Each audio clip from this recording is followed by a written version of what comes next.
2026 കേരള നിയമസഭാ തെരഞ്ഞെടുപ്പ് ഇപ്പോൾ പടിവാതിൽക്കലെത്തി നിൽക്കുകയാണ്.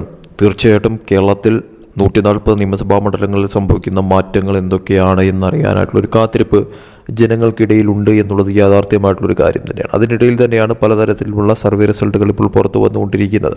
ആ സർവേ റിസൾട്ട് പ്രകാരം കേരളത്തിൽ എന്താണ് സംഭവിക്കുന്ന മാറ്റങ്ങൾ, അല്ലെങ്കിൽ കേരളത്തിൽ ഇനിയൊരു തുടർ ഭരണം ഉണ്ടാകുമോ, അതല്ല ഈ ഒരു അട്ടിമറി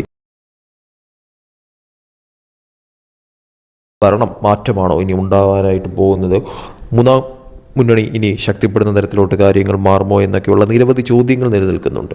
അതിനിടയിൽ തന്നെയാണ് ദേശീയ തലത്തിൽ നിന്ന് തന്നെയുള്ള സർവേ റിസൾട്ടുകളൊക്കെ തന്നെ ഇപ്പോൾ പുറത്തു വന്നുകൊണ്ടിരിക്കുന്നത്. അത് നോക്കുമ്പോഴത്തേക്കും, അതായത് സർവേ റിസൾട്ടുകൾ നോക്കുമ്പോഴത്തേക്കും കേരളത്തിൽ ഒരു അട്ടിമറി സംഭവിക്കാനായിട്ടുള്ള സാധ്യതയുണ്ട് എന്ന് തന്നെയാണ് മനസ്സിലാക്കാൻ സാധിക്കുന്ന ഒരു കാര്യമെന്ന് പറയുന്നത്. അതായത് പുറത്തു വന്നിട്ടുള്ള സർവേ റിസൾട്ടുകൾ, സി വോട്ടർ ഉൾപ്പെടെയുള്ള സർവേ റിസൾട്ടുകൾ നോക്കുമ്പോഴത്തേക്കും കേരളത്തിലെ ഒരു സീറ്റ് നില നോക്കുമ്പോൾ, അതായത് ഓരോ കക്ഷികളും ഓരോ പാർട്ടികളും നേടുന്ന സീറ്റുകളുടെ ഒരു കണക്ക് നോക്കുമ്പോഴത്തേക്കും തീർച്ചയായിട്ടും വളരെ വലിയ തോതിലുള്ള മാറ്റങ്ങൾ, അല്ലെങ്കിൽ വളരെ വലിയ തോതിലുള്ള വ്യത്യാസങ്ങൾ പല രീതിയിൽ കാണപ്പെടുന്നു എന്നുള്ളതാണ് യാഥാർത്ഥ്യം എന്ന് പറയുന്നത്. അതിൽ ഓരോ സർവേ റിസൾട്ടുകൾ നോക്കുമ്പോഴത്തേക്കും, ഇപ്പോൾ ലേറ്റസ്റ്റ് ആയിട്ട് പുറത്തു വന്ന സർവേ റിസൾട്ടുകൾ നോക്കുമ്പോഴത്തേക്കും, സി വോട്ടറിൻ്റെ സർവേ റിസൾട്ട് നോക്കുമ്പോഴത്തേക്കായാലും UDF മുൻതൂക്കം കൊടുത്തിരിക്കുന്നതെന്ന് പറയുന്നത്. അതോടൊപ്പം തന്നെ മറ്റു പല സർവേ റിസൾട്ടുകളും പുറത്തു വന്നത് പ്രകാരം നോക്കുമ്പോഴത്തേക്കും ഇതിൽ കൊടുത്തിരിക്കുന്നത് വോട്ട് വൈപ്പ് സർവേ, അതായത് CNN News 80 സർവേ റിസൾട്ട് പുറത്തു വന്നപ്പോഴത്തേക്കും 71 സീറ്റുകളായിരുന്നു ഇടതുപക്ഷത്തിന് കൊടുത്തിരുന്നത്. INCക്ക് 67 സീറ്റുകൾ, BJPക്ക് 2 സീറ്റുകൾ. അതോടൊപ്പം തന്നെ മെട്രിക് സർവേ റിസൾട്ട് പുറത്തു വന്നപ്പോഴത്തേക്കും 66 സീറ്റുകൾ CPIM, 63 സീറ്റുകൾ കോൺഗ്രസ്, 2 സീറ്റുകൾ BJP. ഇനി ചുനാവി സർവേ റിസൾട്ട് പുറത്തു വന്നപ്പോഴത്തേക്കും 46 സീറ്റുകൾ ഇടതുപക്ഷം, 89 സീറ്റുകൾ കോൺഗ്രസ്, 3 സീറ്റുകൾ BJP എന്നുള്ള കണക്കായിരുന്നു.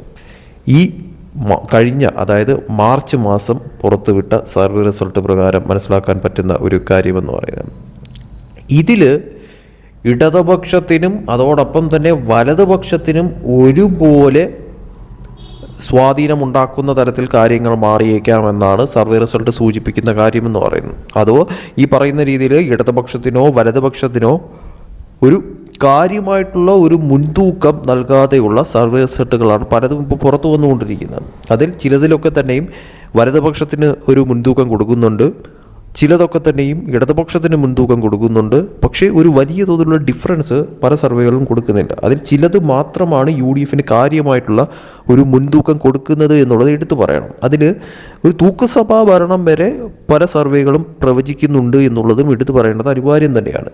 ഇതിൽ ഏറ്റവും ഹൈലൈറ്റ് എന്ന് പറയുന്നത് BJPക്ക് വന്നിട്ടുള്ള എല്ലാ സർവേ റിസൾട്ടുകളിലും പറഞ്ഞിരിക്കുന്നത് സീറ്റ് കിട്ടുമെന്ന് തന്നെയാണ്. അതായത് അവർക്ക് കുറഞ്ഞത് 2 സീറ്റെങ്കിലും പല സർവേ റിസൾട്ടുകളും പറഞ്ഞിട്ടുണ്ട്. 2+, അതായത് 2 സീറ്റുകൾക്ക് മുകളിൽ ലഭിക്കാനായിട്ടുള്ള സാധ്യതകളും പല സർവേ റിസൾട്ടുകളും പറഞ്ഞിട്ടുണ്ട്. അങ്ങനെ നോക്കുമ്പോഴത്തേക്കും BJP സീറ്റുകൾ എത്ര നേടുമെന്നുള്ളത് വളരെ അധികം നിർണായകമാണ്.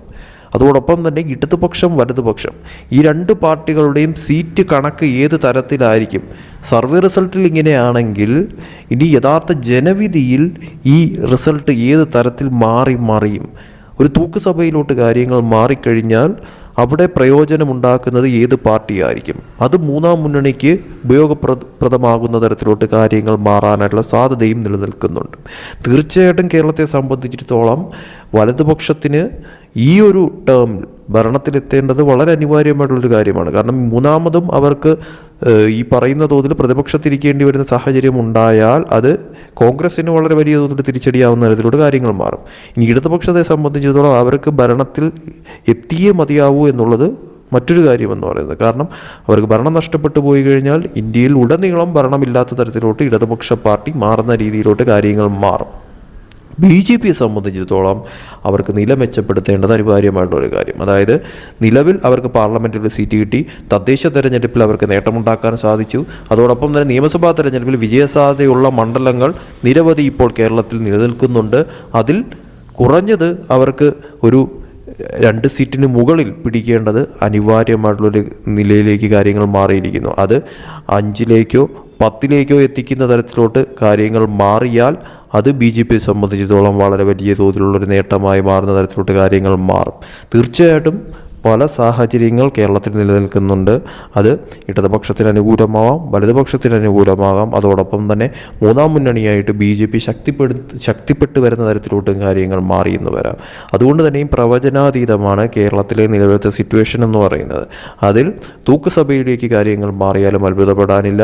അതല്ല, വലതുപക്ഷത്തെ സംബന്ധിച്ചിടത്തോളം അവർക്ക് കാര്യമായിട്ടുള്ളൊരു മുൻതൂക്കം ഉണ്ടാക്കി ഈ പറയുന്ന തോതിൽ ഭരണം പിടിക്കുന്ന തരത്തിലോട്ട് കാര്യങ്ങൾ എത്തിയാലും അത്ഭുതപ്പെടാനില്ല. പക്ഷേ സർവേ റിസൾട്ടുകൾ സൂചിപ്പിക്കുന്ന കാര്യമെന്ന് പറയുന്നത് ഒരു ടൈറ്റ് ഫൈറ്റ് നടക്കാനായിട്ടുള്ള സാധ്യതയുണ്ട് എന്ന് തന്നെയാണ്. കാര്യമായിട്ടുള്ളൊരു മുൻതൂക്കം വലതുപക്ഷത്തിനോ ഇടതുപക്ഷത്തിനോ കൊടുക്കാത്ത രീതിയിലോട്ടുള്ള കാര്യങ്ങൾ തന്നെയാണ് സർവേ റിസൾട്ട് സൂചിപ്പിക്കുന്നതെന്ന് പറയുന്നത്. പക്ഷേ ജനവിധി എന്തായിരിക്കും എന്നുള്ളത് തീർച്ചയായിട്ടും കാത്തിരുന്ന് കാണേണ്ടത് അനിവാര്യം തന്നെയാണ്.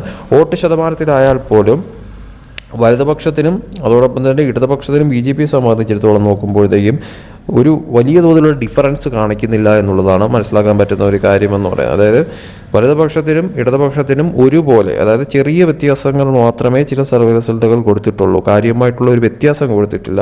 BJPക്ക് ആയാൽ പോലും വോട്ട് ശതമാനം നോക്കുമ്പോഴത്തേക്കും ഇതിൽ കൊടുത്തിരിക്കുന്ന പ്രകാരമാണെങ്കിൽ അവർക്ക് ഒരു 20% കൊടുത്തിരിക്കുന്നതെന്ന് പറയുന്നത്. സോ എന്തായിരിക്കും സംഭവിക്കാൻ പോകുന്ന മാറ്റങ്ങൾ, എന്തായിരിക്കും സംഭവിക്കാൻ പോകുന്ന അട്ടിമറികൾ എന്നുള്ളത് കാത്തിരുന്ന് കാണേണ്ടത് അനിവാര്യം തന്നെയാണ്. ഇനി ചുരുങ്ങിയ ദിവസങ്ങൾ മാത്രമേ ഉള്ളൂ വോട്ട് ചെയ്യാനായിട്ട്. അതിൻ്റെ ജനവിധി അവസാന റിസൾട്ട് വരുമ്പോഴത്തേക്കും അത് ഏത് പാർട്ടിക്ക് അനുകൂലമാകും, അതോടൊപ്പം തന്നെ ഏത് പാർട്ടിക്ക് തിരിച്ചടിയായി മാറുന്ന തരത്തിലോട്ട് കാര്യങ്ങൾ എത്തുമെന്നുള്ളത് കാത്തിരുന്ന് കാണേണ്ടത് അനിവാര്യമായിട്ടൊരു കാര്യം തന്നെയാണ്. എന്തായാലും സർവേ റിസൾട്ട് പോലെയാണെങ്കിൽ ഒരു ടൈറ്റ് ഫൈറ്റ് നടക്കും. സീറ്റുകളുടെ കാര്യത്തിൽ വിജയിക്കുന്നത് ഏത് പാർട്ടി ആയാൽ തന്നെയും കാര്യമായിട്ടുള്ള ഒരു തരംഗം, അല്ലെങ്കിൽ ഈ പറയുന്ന രീതിയിൽ ഒരു വലിയ തോതിലുള്ള ഒരു ഓളം ഉണ്ടാക്കാനായിട്ട് ഒരു പാർട്ടിക്കും സാധിക്കത്തില്ല എന്നുള്ളതാണ് സർവേ റിസൾട്ട് സൂചിപ്പിക്കുന്ന കാര്യമെന്ന് പറയുന്നത്. തുടക്കത്തിൽ കോൺഗ്രസിനെ സംബന്ധിച്ചിടത്തോളം അവർക്ക് 100 സീറ്റ് അല്ലെങ്കിൽ 100+ എന്നുള്ള തരത്തിലോട്ടൊക്കെ ഒരു കണക്ക് കൂട്ടലുണ്ടായിരുന്നു, അല്ലെങ്കിൽ ഒരു വിജയ പ്രതീക്ഷയുണ്ടായിരുന്നു. പക്ഷേ കാര്യം ഈ പറയുന്ന രീതിയിൽ തെരഞ്ഞെടുപ്പ് അടുത്ത് വന്നിരിക്കുന്ന സമയത്തായപ്പോഴത്തേക്കും ആ സീറ്റുകൾ അവർക്ക് തന്നെ ഉറപ്പ് പറയാൻ പറ്റാത്ത തരത്തിലോട്ട് കാര്യങ്ങൾ മാറിയിരിക്കുന്നു എന്നുള്ളതാണ് വാസ്തവമെന്ന് പറയുന്നത്. കാരണം എന്തും സംഭവിക്കാം. ആ ഒരു തരത്തിലോട്ട് ഇപ്പോൾ കാര്യങ്ങൾ മാറിയിരിക്കുന്നു എന്നുള്ളതാണ് മനസ്സിലാക്കാൻ സാധിക്കുന്ന കാര്യമെന്ന് പറയുന്നത്. എന്തായാലും കാത്തിരിക്കാം എന്തായിരിക്കും കേരളത്തിലെ ജനവിധി എന്നുള്ളതും, അതോടൊപ്പം തന്നെ അത് ആർക്ക് അനുകൂലമാകും ആർക്ക് പ്രതികൂലമാകും എന്നുള്ളതും കാത്തിരുന്ന് കാണാം.